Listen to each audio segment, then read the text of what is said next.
मेरा नाम रोशनी है। अभी पिछले हफ्ते ही तो हम इस घर में शिफ्ट हुए थे। यहाँ के आस पड़ोसियों से हमारी अच्छी जान पहचान हो गई थी।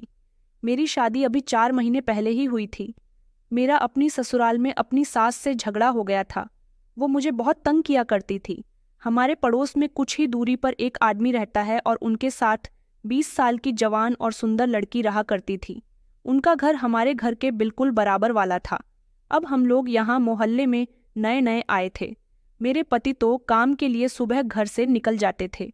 मैं ही सारा दिन घर में अकेली रहती थी, इसलिए मैंने आस पड़ोस के लोगों से जान पहचान बढ़ानी शुरू कर दी थी, ताकि पड़ोसियों से बातचीत करके मेरा मन लगा रहा करे। हमारे घर के बिल्कुल बराबर में एक छोटा सा घर था। उसी जवान लड़की का वो गूंगी थी, कुछ बोल नहीं सकती थी, लेकिन मैं अपनी दीवार पर खड़े होकर उससे खूब बातें किया करती थी। मगर आज सुबह से मोहल्ले में एक हलचल थी कि इस गूंगी लड़की के पिता की मौत हो गई है। मैं भी जल्दी से उसके पिता की मौत पर शोक मनाने के लिए पड़ोस वाले घर में चली गई।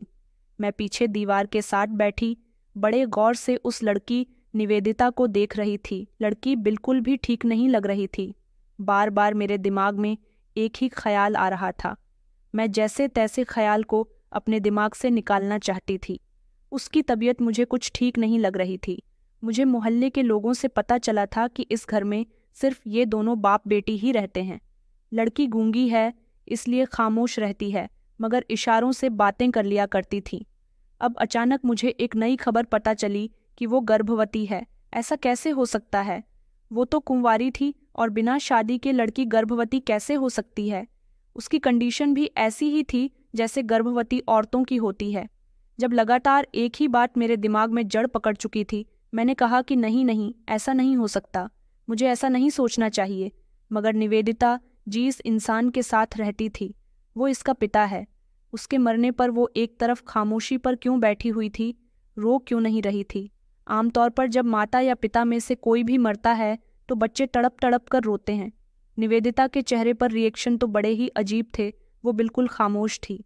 ये भी एक बहुत बड़ा सवाल था, क्योंकि जिनके पिता मरते हैं वो खामोशी से बैठकर एक दूसरे की शक्ल नहीं देखा करते। अभी कुछ दिनों पहले जब हम यहाँ आए थे, बाकी मोहल्ले वालों के साथ हमारी इतनी बातचीत नहीं थी जितनी निवेदिता और उसके पिता के साथ हो गई थी। मगर चूंकि मेरे और उनके घर की दीवार एक ही थी, तो हम दोनों एक दूसरे से बहुत बातें किया करते थे। मैं जब भी कुछ नया बना रही होती थी, निवेदिता को ज़रूर दिया करती थी। मुझे निवेदिता बहुत अच्छी लगती थी, लेकिन वो हमेशा चुप चुप रहती थी। शुरू शुरू में वो मुझे खामोश लगी थी, लेकिन जब मैं उससे बातें करती रही तो उसकी भी झिझक मुझसे खुल गई थी। मगर वो मेरी किसी बात का कोई जवाब नहीं देती थी। 3-4 दिन तो ऐसे ही चलता रहा, मगर अब 2-3 दिन से मुझे ऐसा लग रहा था जैसे मैं निवेदिता से बात करने की कोशिश करती हूँ और वो मेरी बात का जवाब नहीं देती, तो मुझे अपनी बेइज्जती महसूस होने लगी थी। मेरा बिहेवियर ऐसा था कि मैं सारे लोगों से बड़ी मोहब्बत के साथ और खुशी खुशी मिलती थी। लोगों से हंसना बोलना अच्छे से जानती थी। कल ही की तो बात है जब मैंने मीठे में खीर बनाई थी और निवेदिता के घर जाकर उसे साफ अंदाज में पूछ लिया कि देखो निवेदिता, अगर तुम्हें हमसे बात करना अच्छा नहीं लगता तो मुझे बता दो। आगे से मैं भी तुमसे बात नहीं करूंगी, क्योंकि मुझे तुम्हारा इस तरह से खामोश रहना मेरी बेइज्जती करवाना लगता है। पहले तो वो फिर से कुछ देर खामोश रही, फिर उसके बाद उसने इशारे से बताया कि वो बोल नहीं सकती और गूंगी है। ये बात सुनकर तो मैं हैरानी रह गई। मैंने सोचा ही नहीं था कि वो बेचारी बोल नहीं सकती। मुझे उसकी इस कमी पर काफ़ी अफसोस था। सारी रात मुझे नींद नहीं आई थी। वो इतनी सुंदर थी कि कोई एक बार उसे देख लेता तो शायद दोबारा उस पर नज़र ज़रूर डालता, लेकिन बेचारे की किस्मत ने उस पर सितम किया था कि वो बोल नहीं सकती थी। मुझे उस पर बहुत तरस आया था। फिलहाल फिर उसके बाद भी मैं ही उसके साथ बातें करती रही।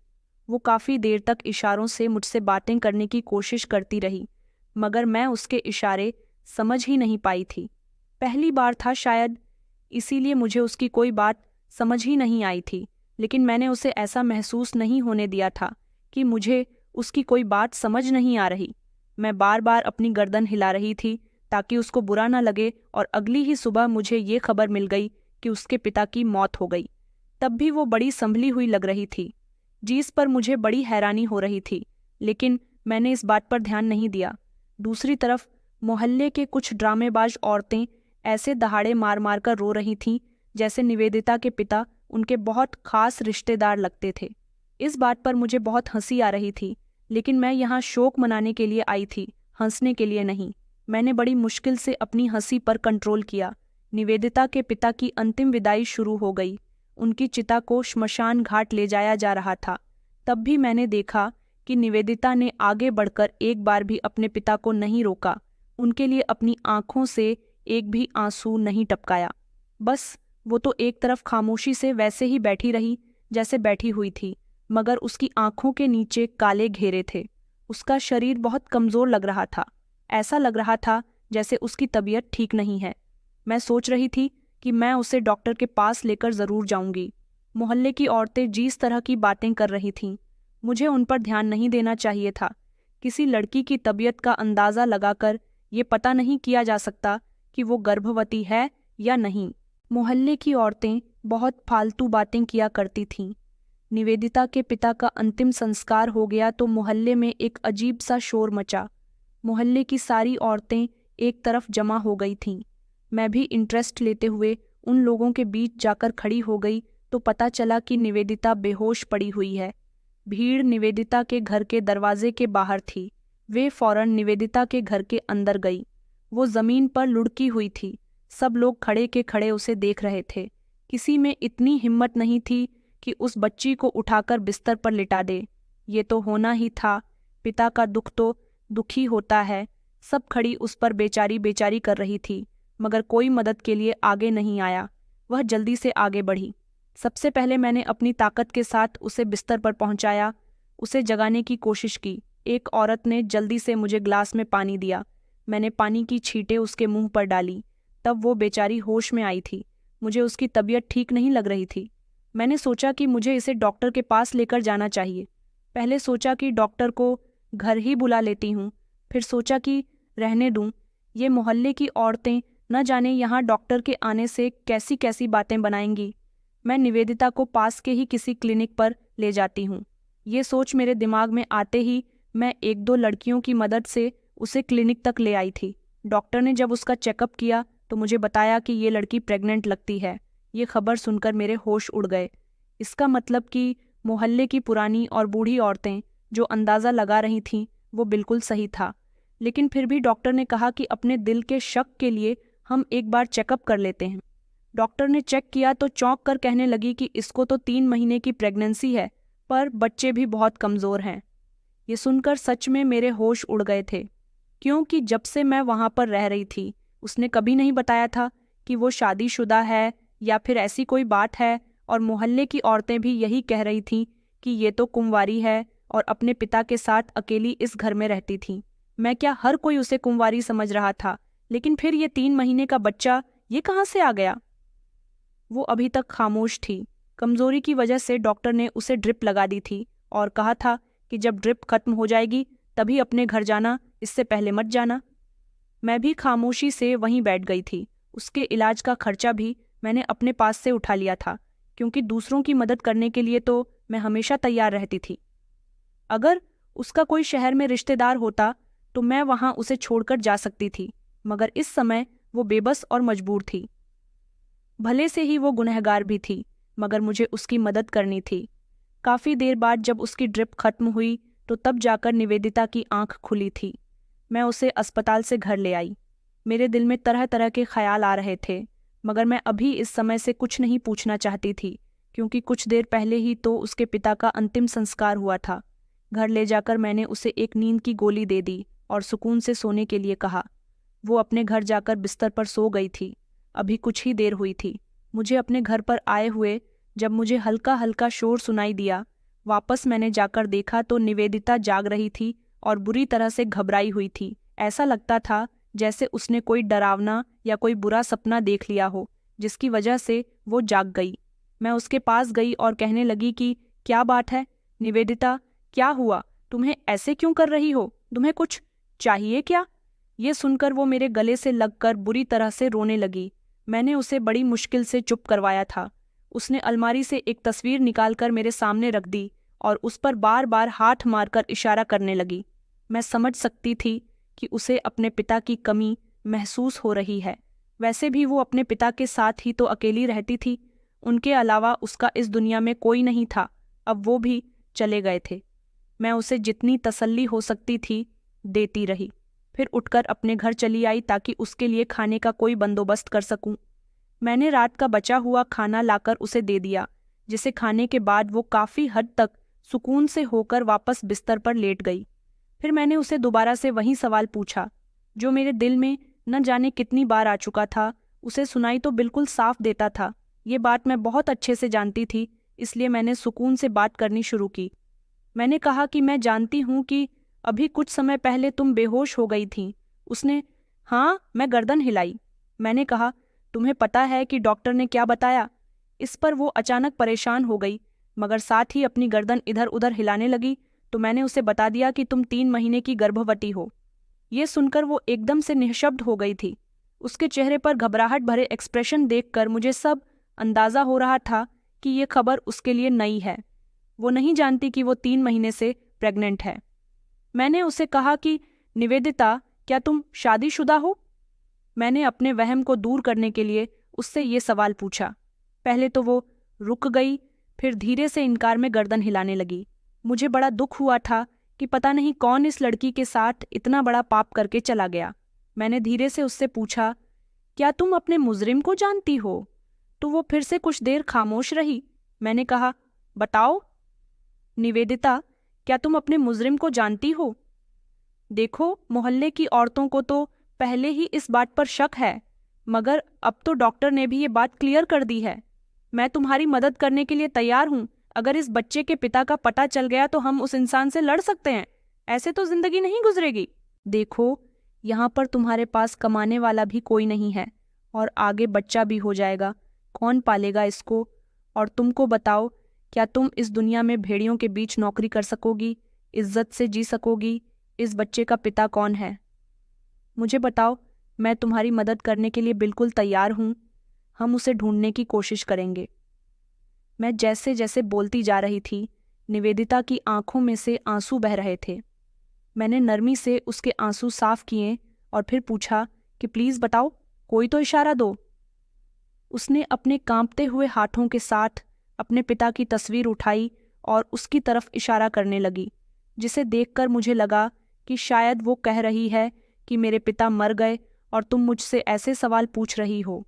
मैं तो उसकी मदद करना चाहती थी, मगर तब तक ये कैसे पॉसिबल था? जब तक वो अपने मुजरिम का नाम नहीं बता देती। तो मैंने गहरी सांस ली और फिर उठकर नरमी से कहा कि चलो, तुम आराम करो। तुम्हें किसी चीज़ की भी ज़रूरत हो तो थोड़ा सा शोर कर देना, मैं खुद ही यहाँ पर आ जाऊंगी। मैं जाने लगी तो मैंने देखा कि वो तब भी रो रही थी। पता नहीं वो बेजुबान लड़की मुझसे आखिर क्या कहना चाहती थी। मैं अपने घर आ गई। वहाँ एक और मोहल्ले वाली औरत आई हुई थी। वो धीरे से मुझसे कहने लगी कि ये निवेदिता मुझे ठीक नहीं लगती। मैंने चौंक कर कहा कि क्या मतलब है तुम्हारा? हालांकि मैं उसके ठीक नहीं वाले मतलब को अच्छी तरह से समझ पा रही थी। उसने कहा, अरे, तुमने नहीं सुना कि मोहल्ले की बूढ़ी औरतें उसकी कमजोरी को देखकर कैसी कैसी बातें बना रही हैं, कैसा कैसा अंदाजा लगा रही है। वैसे तो डॉक्टर के पास जाने से पहले मुझे भी शक हो गया था कि वो प्रेग्नेंट है। उसने कहा, मुझे तो लगता है कि निवेदिता पेट से है, क्योंकि उसकी तबीयत गिरी गिरी सी रहती है। मैंने धीरे से कहा कि तुम ठीक कहती हो।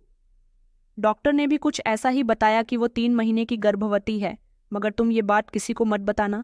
अभी तो मोहल्ले की औरतें सिर्फ अंदाजा लगा रही हैं, लेकिन जब उनको पता चल जाएगा कि वो सच में गर्भवती है तो पूरे मोहल्ले में बेचारी की बेइज्जती हो जाएगी।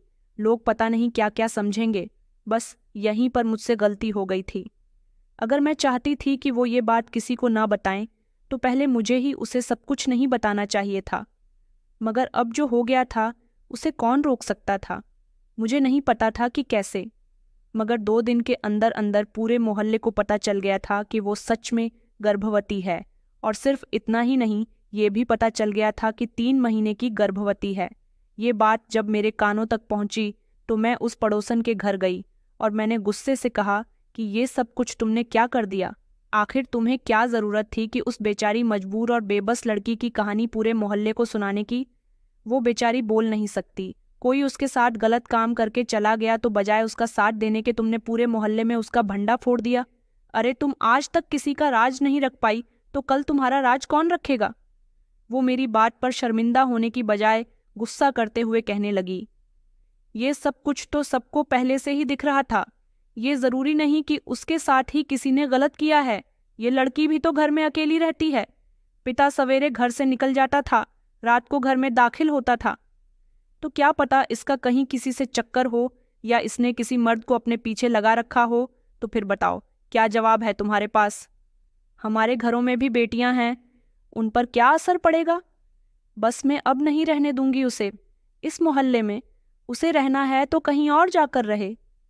कुछ महीने पहले ये दोनों बाप बेटी कहाँ से आए, न किसी को पता न किसी को खैर खबर, और अब सुनने को मिल रहा है कि वो गर्भवती है। तुम जाकर अपना इलाज करवाओ रोशनी बहन, और उससे ज़रा दूर रहो, ये ना हो कि तुम्हारी नेकियां तुम्हारे ही गले पड़ जाएं। वो काफ़ी चालाक औरत थी, उसके साथ मैं बिल्कुल भी मुकाबला नहीं कर सकती थी, इसलिए खामोशी से अपने घर आ गई। मैं काफ़ी परेशान थी और खुद को बार बार कोस रही थी, क्योंकि ये सब कुछ जो भी हुआ था मेरी वजह से हुआ था। मैं ना किसी को बताती और ना ही पता चलता, बस खामोशी से उसका अबॉर्शन करवा देती। एक तो वो बहुत ही मासूम सी लड़की है, मुझे उस पर तरस आ रहा था।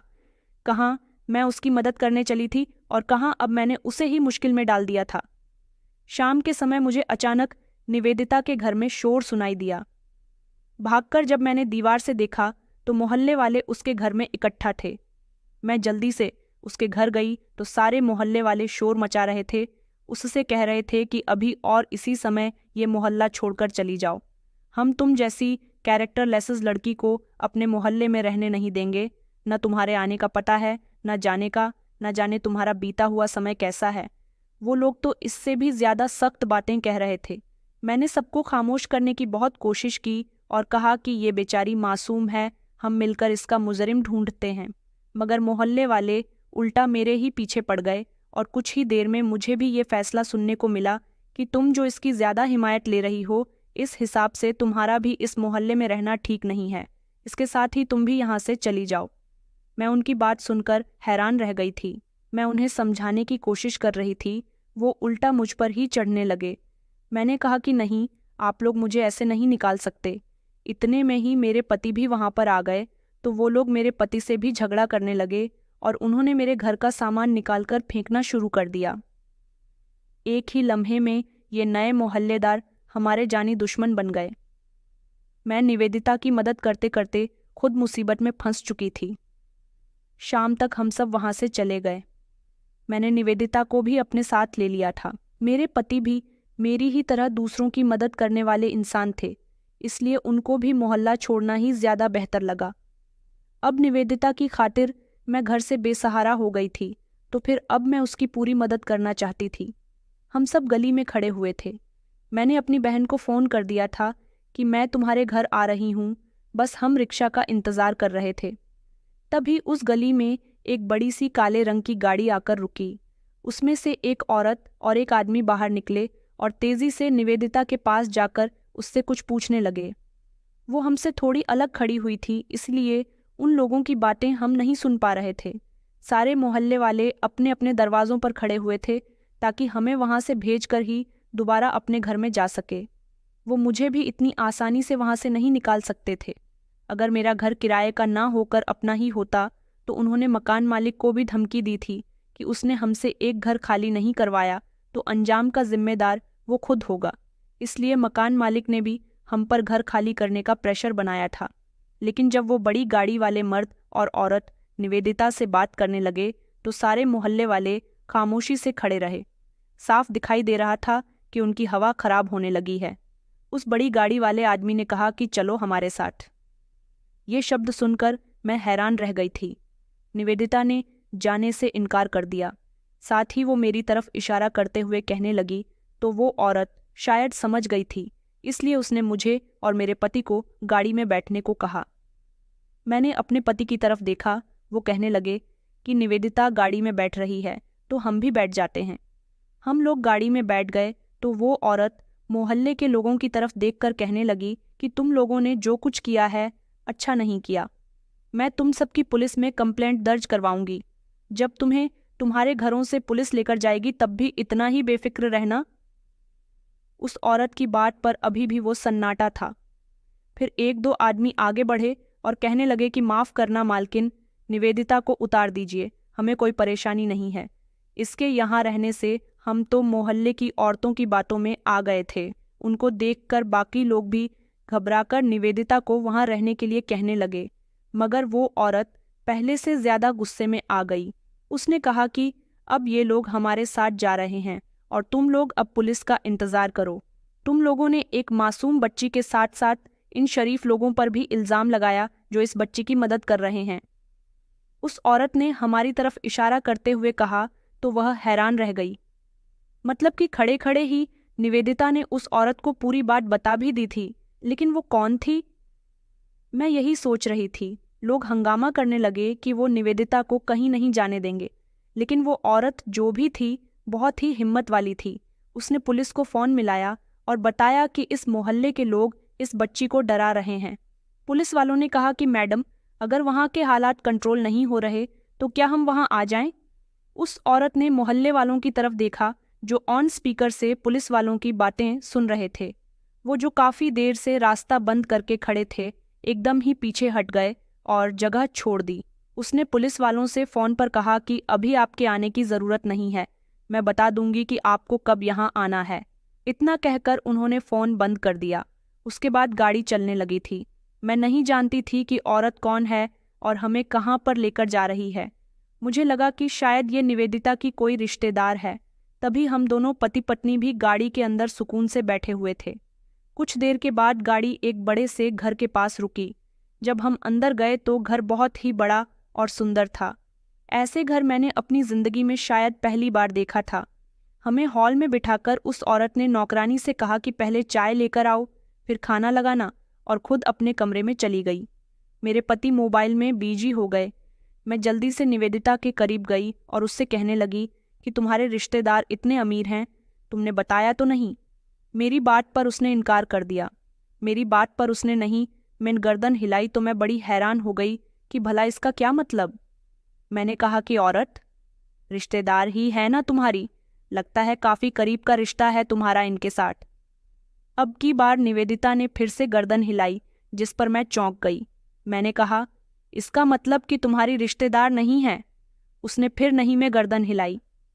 मैंने कहा, तो फिर ये औरत तुम्हें अपने साथ क्यों लेकर आई और तुम क्यों आ गई इसके साथ हमें यहाँ लेकर? मैंने कहा, तुमने मुझे क्यों नहीं बताया इस बात के बारे में? देखो, हम पहले ही एक मुसीबत से निकले हैं, अब तुम हमें दूसरी मुसीबत में तो प्लीज़ मत डालो। चलो यहाँ से। तुम इन्हें जानती नहीं हो और यहाँ आ भी गई हो। मुझे निवेदिता से ज़्यादा अपनी बेवकूफ़ी पर हैरानी हो रही थी कि कम से कम मुझे उससे वहीं पर पूछ लेना चाहिए था कि ये कौन लोग हैं और इनसे तुम्हारा क्या रिश्ता है। मुझे बहुत पछतावा हो रहा था, ना मैं इस लड़की पर भरोसा करती और ना मुझे ये सब भुगतना पड़ता। मेरे पति को अभी ये बात पता नहीं थी क्योंकि हम धीरे धीरे बातें कर रहे थे। मैंने कहा, निवेदिता, चलो यहाँ से। अगर तुम्हें नहीं जाना तो तुम यहीं पर रहो, हम दोनों यहाँ से जा रहे हैं। तुम्हारी वजह से मुझे अपना घर तो छोड़ना पड़ ही गया, अब मैं दूसरी मुसीबत मोल नहीं लूँगी। इस बात पर वो परेशान होकर इशारों में मुझे कुछ बताने लगी, लेकिन मेरी कंडीशन कुछ भी समझने की नहीं थी। मैं वहाँ से जाना चाहती थी, लेकिन इससे पहले कि वो औरत वहाँ पर आ गई, उसने मुझे रिलैक्स रहने के लिए कहा। मैं खामोशी से बैठ तो गई, लेकिन मुझे सुकून नहीं आ रहा था। मैं इसीलिए परेशान थी कि अगर निवेदिता इनको जानती नहीं है तो यहाँ पर क्यों आई है। मैंने सोचा, ये औरत ज़रूर निवेदिता को जानती होगी, वैसे भी उसके इशारे मुझे कहाँ समझ आ रहे हैं। उस औरत ने मेरी तरफ देखकर कहा, क्या कोई परेशानी है? मेरे पति का फ़ोन आ गया था तो वो बाहर उठकर चले गए, लेकिन मैंने इस पर मौका देखकर उस औरत से बात की और कहा कि क्या आप निवेदिता की रिश्तेदार हैं? इस बात पर पहले तो उन्होंने मुझे चौंक कर देखा, उसके बाद हंसते हुए कहने लगीं। उन्होंने कहा कि तुम्हें इस बारे में निवेदिता ने बताया है? मैंने कहा कि नहीं, आपने हमारी मदद की है तो इससे लगता है कि आप निवेदिता की कोई करीबी रिश्तेदार हैं, वरना आज के ज़माने में कहाँ कोई किसी की मदद करता है। वो औरत कहने लगी कि नहीं, मैं निवेदिता को नहीं जानती हूँ और ना ही आपको जानती हूँ। उसकी बात पर तो मैं खामोश रह गई। कुछ देर बाद मैंने दोबारा हिम्मत करके पूछा, तो फिर आपने हमारी मदद क्यों की? वो औरत नरमी से कहने लगी कि मेरा नाम वैशाली है और आपकी मदद करना मेरे लिए कोई मामूली बात नहीं थी। मैं रोज़ ऐसे काम करती हूँ। दरअसल मेरा ताल्लुक एक एनजीओ से है। हम सहारा लोगों की मदद करते हैं। उस समय मैं अपने पति के साथ गाड़ी में बैठी उस रास्ते से गुजर रही थी। जब मैंने वहाँ की कंडीशन देखी तो समझ गई कि कोई ना कोई गड़बड़ ज़रूर है। ये तो अच्छा है कि मामले की गहराई का मैंने निवेदिता से पता लगा लिया। मुझे इशारों की भाषा भी आती है तो मैं आसानी से निवेदिता की सारी बात समझ गई। साथ ही सबको खामोश करवा दिया और ये भी बता दिया कि ये लड़की अकेली नहीं है। मैं उस औरत की हिम्मत पर दंग रह गई। मैंने कहा कि आपका बहुत बहुत शुक्रिया। इतने में ही मेरे पति आए तो मैंने उनको भी इस बारे में बताया तो वो बहुत खुश हुए थे और उन्होंने भी वैशाली जी का शुक्रिया अदा किया था। मैं वैशाली जी को निवेदिता के बारे में बताना चाहती थी, लेकिन कैसे बताती? उस समय वो वहीं पर बैठी हुई थी और उसके सामने बात करना मुझे ठीक नहीं लग रहा था। तभी वैशाली जी का फ़ोन बजने लगा। कॉल अटेंड करने से पहले उन्होंने कहा कि आपको परेशान होने की ज़रूरत नहीं है, आप लोग यहाँ पर बिल्कुल सुरक्षित हैं। मुझे निवेदिता की कहानी जाननी है, इसलिए आप लोग कुछ दिन हमारे साथ में रह सकते हैं। यहाँ एक पोर्शन बना हुआ है मेहमानों के लिए, नौकर आपको वहाँ ले जाएगा। मुझे अभी ज़रूरी काम से बाहर जाना है तो रात को मुलाकात होती है। वो तो अपनी बात कहकर वहाँ से चली गई थी, लेकिन मेरे पति चाह रहे थे कि हमें वहाँ पर नहीं रहना चाहिए, लेकिन मैंने उन्हें खामोश करवा दिया कि अब हम जाएंगे भी कहाँ। ये औरत एक सोशल वर्कर है, इसके बहुत सारे कॉन्टैक्ट होंगे, तो अगर हम उससे मदद मांगे तो वो हमें एक अच्छा सा किराए का मकान दिलवा सकती है। फिलहाल हमें वहाँ पर एक एक कमरा दे दिया गया था और दूसरे कमरे में निवेदिता को रखा गया था। लेकिन अभी तक इस सच्चाई का पता नहीं चला था कि निवेदिता के बच्चे का पिता कौन है। वो बेचारी अभी तक अपने पिता की मौत का सदमा अपने दिल से लगाए बैठी थी। शाम के समय जब हम बाहर आए तो निवेदिता अपने कमरे से निकलकर पहले ही बाहर बैठी हुई थी, बहुत उदास लग रही थी। मैं उसके पास जाकर बैठ गई। मैंने उसकी माँ के बारे में पूछा। मैंने कहा कि तुम्हारी माँ कहाँ है, जिंदा है या मर गई? तो उसने हमें सर हिलाया, मतलब कि उसकी माँ जिंदा थी। मैंने कहा तो फिर कहाँ है? वो तुम्हारे साथ क्यों नहीं है? कहीं तुम्हारे पिता ने तुम्हारी माँ को छोड़ तो नहीं दिया? वैसे भी तुम्हारे पिता के मरने पर भी वो नहीं आई थी। मेरे सवाल पर वो चुप हो गई। मैंने उससे एक दो बार और पूछा मगर वो खामोश रही। फिर मैं उसे इधर उधर की बातें करने लगी। मैं जानती थी कि वो बेचारी बेजुबान थी, तभी तो उसके साथ इतना सब कुछ हो गया। फिर थोड़ी ही देर के बाद वैशाली जी भी वहाँ पर आ गई। वो मुझे दूसरे कोने में लेकर चली गई और हम दोनों बातें करने लगे। वैशाली जी ने कहा कि जानती हो बहन, तुम जैसी ही औरतें हैं जिनकी वजह से ये दुनिया रहने के काबिल जगह बनी हुई है। अगर आप निवेदिता की मदद नहीं करती तो कौन करता? वो मेरी तारीफ कर रही थी, जिस पर मुझे बेवजह ही शर्मिंदगी हो रही थी। फिर मैंने उसे निवेदिता के प्रेग्नेंट होने वाली बात बताई तो वो सोचते हुए कहने लगी कि हाँ, मैं जानती हूँ। वहीं सड़क पर इसने मुझे इस बारे में भी बताया था और सब इस पर गलत होने का इल्ज़ाम लगाकर ही इसे वहाँ से निकाल रहे हैं। आप बताइए कि आपको उसके बारे में क्या पता है? ये सब कुछ किसने किया था कि हम जल्द से जल्द उस मुजरिम तक पहुँच सके? मैंने कहा कि मुझे भी उसके मुजरिम का नहीं पता चल पाया। मुझे उसके इशारों की भाषा समझ में नहीं आती और उसे इशारों के अलावा बात करनी नहीं आती। जिस दिन मुझे ये सब पता चला था तब उसके पिता की मौत हुई थी। मैं जब भी ये सवाल उससे पूछती हूँ तो वो रोने लग जाती है, इसलिए मैंने उस पर ज़्यादा दबाव नहीं दिया। वो आपकी बात बहुत अच्छे से समझ जाती है, इसीलिए मैं चाहती हूँ कि आप ही उससे इस बारे में पूछिए। उन्होंने मुस्कुराकर कहा कि आप जानती हैं कि आप एक बहुत अच्छी औरत हैं। आपने एक लड़की की मदद की खातिर अपना घर बार छोड़कर कितना कुछ बर्दाश्त किया। आप जैसी औरतों की वजह से ही न जाने कितने लोग सुकून से हैं। आप चाहें तो हमारा एनजीओ ज्वाइन कर सकती हैं, क्योंकि मुझे आपके अंदर काम करने का पोटेंशियल दिखाई दे रहा है। उस औरत ने एक ऐसी बात कही थी जिससे मेरे अंदर का कॉन्फिडेंस बढ़ गया, मगर मैंने कोई भी फैसला करने से पहले उनसे कह दिया कि पहले मैं अपने पति से पूछकर बताऊंगी। उन्होंने कहा कि चलिए ठीक है, मैं भी इस बारे में निवेदिता से बात ज़रूर करूंगी और आपको परेशान होने की ज़रूरत नहीं है। आप यहाँ जितने भी दिन रहना चाहें रह सकती है। जब हालात ठीक हो जाएंगे आप जहाँ जाना चाहें जा सकती है। इतना कहकर वो वहाँ से चली गई। अभी कुछ दिन पहले ही मेरे पति की नौकरी छूटी थी। मैं बहुत परेशान थी, लेकिन मैंने सोच लिया था कि कोई ना कोई रास्ता निकल आएगा। फिर अचानक से एक दिन निवेदिता का मामला बिगड़ गया। कहते हैं कि जो होता है अच्छे के लिए होता है।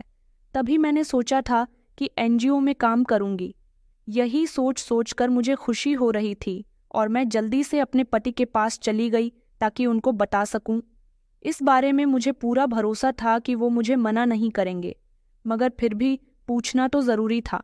फिर 1-2 दिन के बाद वैशाली जी ने मुझे और निवेदिता को ड्राइंग रूम में बुलाया। हम वहाँ गए। उन्होंने बात शुरू की। निवेदिता से प्यार से पूछा कि बेटा, जब तक तुम अपनी कहानी हमें नहीं बताओगी हम तुम्हारे लिए कुछ भी नहीं कर सकते। आखिर तुम्हारे साथ ये सब कुछ किसने किया? बताओ, तुम देखना, हम उसके खिलाफ कार्यवाही ज़रूर करेंगे। मगर वो खामोश रही और ज़ोर ज़ोर से अपना सर हिलाने लगी। मैंने कहा, बेटा प्लीज़ बता दो। मैडम, तुमसे जो भी पूछ रही है तुम उन्हें बताओ। मगर वो तो जैसे कुछ भी बताने के लिए तैयार नहीं थी। वो वहाँ से उठकर चली गई। पता नहीं वो ऐसा क्यों कर रही थी। अगर उसके साथ जुल्म हुआ था तो फिर वो अपने गुनहगार का नाम क्यों नहीं बता रही थी? वैशाली जी ने कहा कि इन मामलात में अक्सर लड़कियां डर जाती हैं। मुझे यकीन था कि कुछ दिनों तक निवेदिता हमें सब कुछ बता देगी। वैशाली जी कहने लगीं कि हमें उस पर जोर नहीं देना है, तो हो सकता है कि वो हमारे साथ झूठ बोल दे। हमें उसके जवाब का खुद ही इंतज़ार करना होगा। मैं वहाँ से जाने लगी तो उन्होंने कहा कि आपने अभी तक मुझे नहीं बताया कि आप एनजीओ ज्वाइन कर रही हैं या नहीं।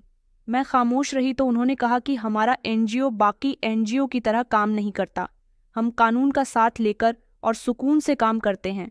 अगर आप चाहें तो हम आपको अपना काम दिखा भी सकते हैं। हम सिर्फ इतना चाहते हैं कि उम्र जितनी भी हो मगर उसमें कुछ कर गुजरने की ताकत और बर्दाश्त करने की काबिलियत हो, और आप में तो लगभग सारी ही क्वालिटी है। तो बताइए कि आप हमारा साथ देंगी? मैंने धीरे से उनसे हाँ कह दिया, क्योंकि जब कुदरत मुझे इतना बड़ा मौका दे रही थी तो मैं कैसे पीछे रह सकती थी। मेरे यहाँ कहने पर वो बहुत खुश हुई थीं। उन्होंने कहा, तो ठीक है, आपका पहला केस निवेदिता है, यहीं से शुरुआत करते हैं आपके नए सफ़र की। मैं बहुत खुश हुई थी। उसके बाद हम 2-3 दिन तक इंतज़ार करते रहे कि निवेदिता हमें खुद कुछ बताएगी, लेकिन ऐसा नहीं हुआ। उसने तो जैसे कुछ ना बताने का फैसला कर रखा था।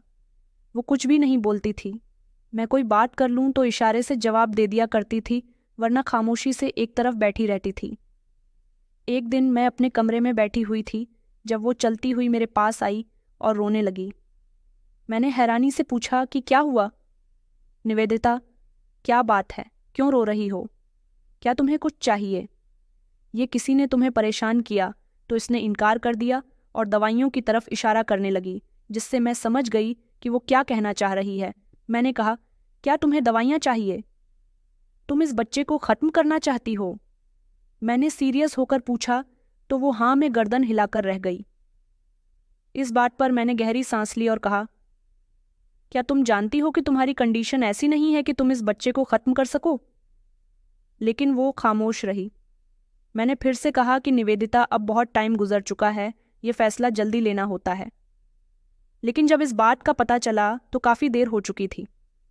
मैंने कहा कि अगर हमने ऐसी वैसी कोई भी कोशिश की तो तुम्हारी जान जा सकती है। मेरी बात सुनकर वो रोने लगी।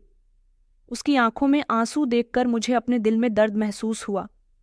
वो बेचारी बेसहारा थी, ना उसका घर ना रिश्तेदार, लेकिन फिर भी मैंने उससे पूछा, क्या तुम मुझे अपने घर ले जा सकती हो? तो वो खामोश हो गई। मैंने कहा, क्या तुम बचपन से गूंगी थी? मैंने उससे नया सवाल पूछा तो उसने नहीं में सर हिला दिया। इसका मतलब यही था कि वो बाद में गूंगी हुई थी, लेकिन कैसे? इस बात का जवाब तो इससे वैशाली जी ही ले सकती थीं।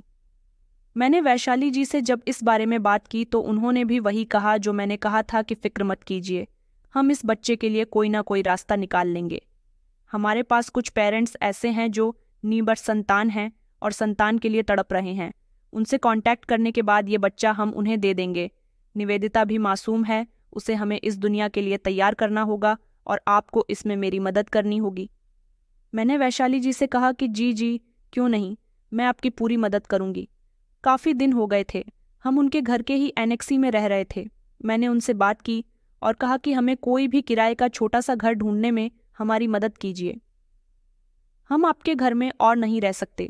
उन्होंने बहुत कहा कि कोई बात नहीं, आप मेरे घर में रह सकती हैं, लेकिन मुझे ये बात ठीक नहीं लगती थी और मेरे पति को भी। इसलिए उन्होंने जल्द ही एक छोटा मगर सुंदर सा किराए का घर ले लिया, मगर निवेदिता को उन्होंने अपने साथ ही रख लिया। एक दिन मैं एनजीओ गई तो वहाँ बेहद परेशान एक लड़का बैठा हुआ था। वो लगातार वैशाली जी से कोई बात पूछ रहा था। फिर जब पता चल गया तो मैंने कहा कौन था ये, तो उन्होंने बताया कि हर महीने यहाँ आ जाता है। मैंने कहा क्यों, क्या बात है? तो उन्होंने कहा कि इस लड़के की पत्नी गुम हो गई है, उसके साथ बचपन में शादी हुई थी। भला गुम हुई लड़कियां भी कभी मिलती हैं क्या?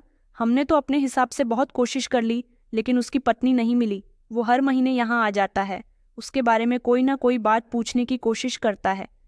मुझे ये बात सुनकर बहुत दुख हुआ।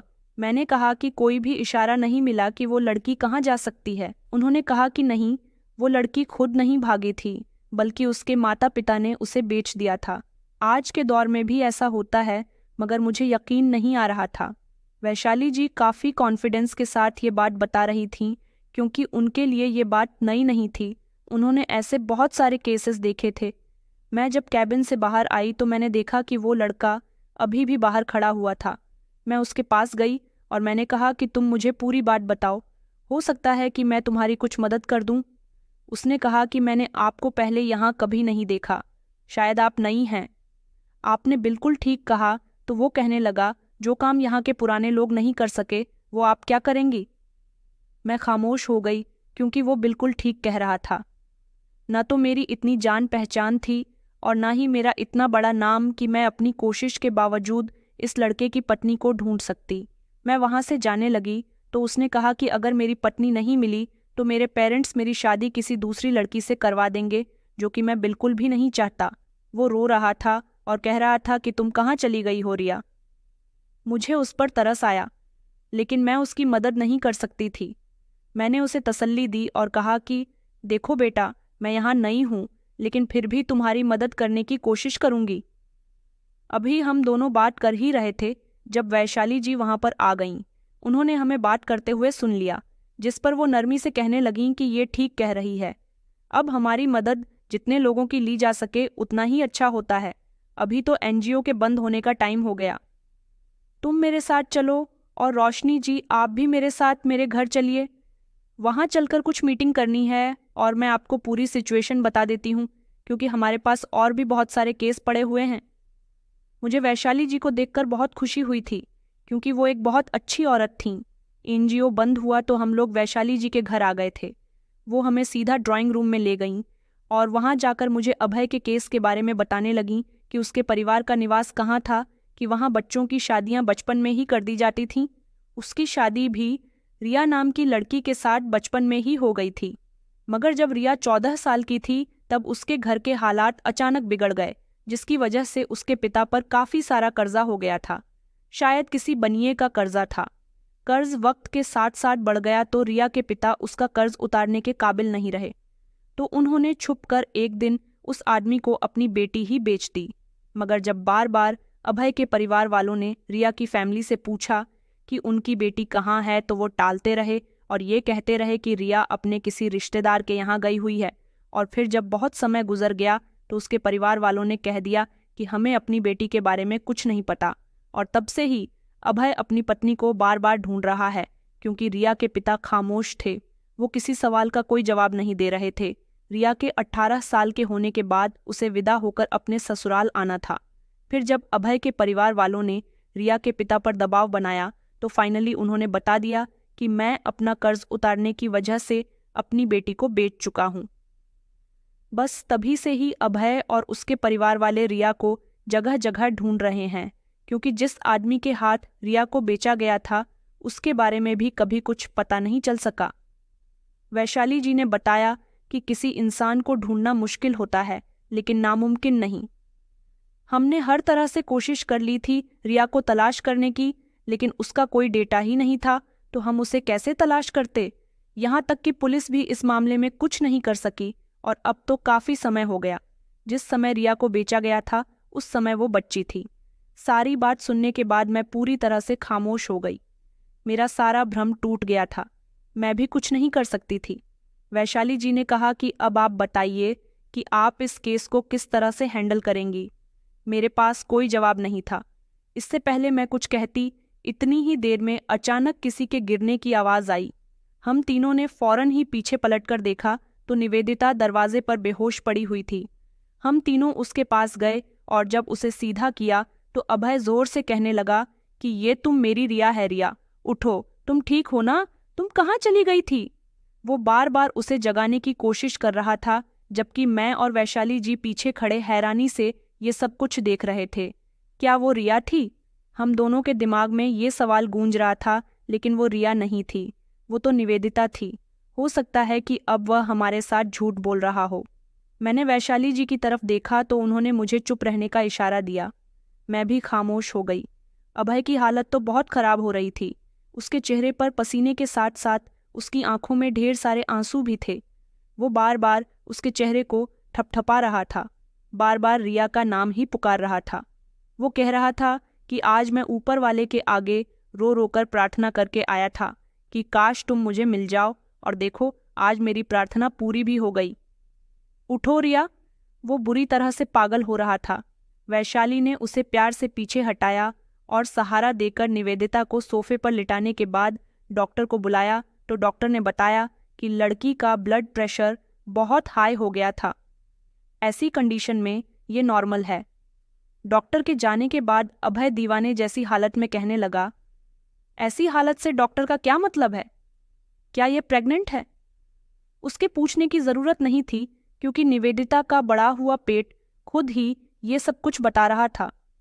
उसने रोते हुए कहा, ये आपको कहाँ मिली? ये निवेदिता नहीं बल्कि मेरी रिया है। वो मजबूत शब्दों में कह रहा था। उसने कहा कि मैं भला अपनी पत्नी को पहचानने में गलती नहीं कर सकता। जब वह होश में आई तो अभय के गले से लगकर रोने लगी। वो भी अभय को पहचान गई थी। वो उससे बात कर रहा था, मगर लगातार वो रोई जा रही थी और कह रहा था कि तुम कुछ बोलती क्यों नहीं हो? बताओ इन सबको कि तुम मेरी रिया हो। अभय ने सख्ती से कहा तो मैंने उसे बताया कि ये बोल नहीं सकती, गूंगी है। ये सुनकर तो अभय को एक बहुत बड़ा झटका लगा था। वो जल्दी से कहने लगा कि नहीं नहीं, ये बोल सकती है। जिस पर निवेदिता ने उसे इशारों से बताया कि वही रिया है, और जब उसे बेच दिया गया तो वो इंसान जिसे रिया को बेच दिया गया था उसने उसे किसी दूसरे आदमी के हवाले बेच दिया, और वो उसे दुनिया के सामने अपनी बेटी बनाकर रखने लगा। उसने किसी को नहीं बताया कि वो उसे खरीद कर लाया है। वो रिया को सबको अपनी बेटी बताया करता था, और रिया ने बताया कि ये बच्चा भी उसी का ही है। उसने बताया कि मैं बहुत रोया करती थी, चीखती थी, उसे अपने करीब नहीं आने देती थी, तो उसने एक दिन मेरी जुबान जला दी। इसके बाद मैं बिल्कुल ही नहीं बोल सकती। जिस दिन वो मरा था उस दिन मैं बहुत खुश हुई थी, लेकिन एक दुख का पहाड़ और टूट पड़ा कि मैं गर्भवती हूँ। वो इशारा करती जा रही थी और वैशाली उसके इशारों का मतलब बता रही थीं। ये पूरी बात सुनने के बाद एक लम्हे के लिए हम सब लोग खामोश हो गए। हमारी आंखों में आंसू आ गए थे, लेकिन अभय कहने लगा कि जो हुआ सो हुआ। मुझे इस बात से कोई फर्क नहीं पड़ता। तुम्हारी और मेरी शादी बचपन में हो चुकी थी। तुम अभी भी मेरी पत्नी हो, गूंगी या जैसी भी हो, मुझे कबूल हो। ये सब तुमने तो अपने साथ नहीं किया ना, बल्कि तुम्हारे साथ ये सब कुछ दूसरों ने किया। मैं तुम्हें अपने साथ लेकर जाऊंगा। जुबान जल गई है, तुम्हारी काटी तो नहीं? मैं इसका भी इलाज करवाऊंगा। तुम्हारे पिता ने तुम्हारे साथ जो कुछ भी किया उसकी सज़ा उन्हें मिल गई है। वो अब इस दुनिया में नहीं रहे। सिर्फ तुम्हारी माँ जिंदा है और तुम्हें याद करती है, लेकिन वो बहुत बीमार है। मैं वादा करता हूँ कि मैं तुम्हें बहुत खुश रखूंगा। वो रो रहा था, साथ ही निवेदिता को गले लगा रहा था। ये सब देखकर हमें भी बहुत रोना आ रहा था। वो कहानी जो हमारे एक छोटे से मोहल्ले से शुरू हुई थी, उसने एक लड़की को अपनी मंजिल तक पहुंचा दिया था। अब वह अपनी पत्नी को अपने साथ ले गया। उसने रिया के बच्चे को अपना नाम दिया, उसके जख्मों पर मरहम रखा। उसने हिम्मत दी, आगे जीने का उसे हौसला दिया, रिया को उसकी माँ से मिलवाया और उसके साथ अपनी नई जिंदगी की शुरुआत की। हमारे समाज में आज भी ऐसा कई जगह पर होता है कि बच्चों की बचपन में ही शादी कर दी जाती है। लेकिन कुछ लोग रिया के पिता जैसा भी कर सकते हैं, ऐसा मैंने कभी नहीं सोचा था। मैं आज भी एनजीओ में नौकरी कर रही हूँ। वहाँ लोगों की मदद करते करते मैंने अपना घर भी खरीद लिया। मैं और मेरे पति दोनों मिलकर अपनी लाइफ सिक्योर कर चुके हैं। दोस्तों, उम्मीद करती हूँ आपको हमारी कहानी पसंद आई होगी। कहानी पसंद आई है तो वीडियो को लाइक करें, चैनल पर नए हैं तो चैनल को सब्सक्राइब करें और हाँ, नोटिफिकेशन बेल को ज़रूर दबाएं ताकि अगली अपडेट सबसे पहले आपको मिले।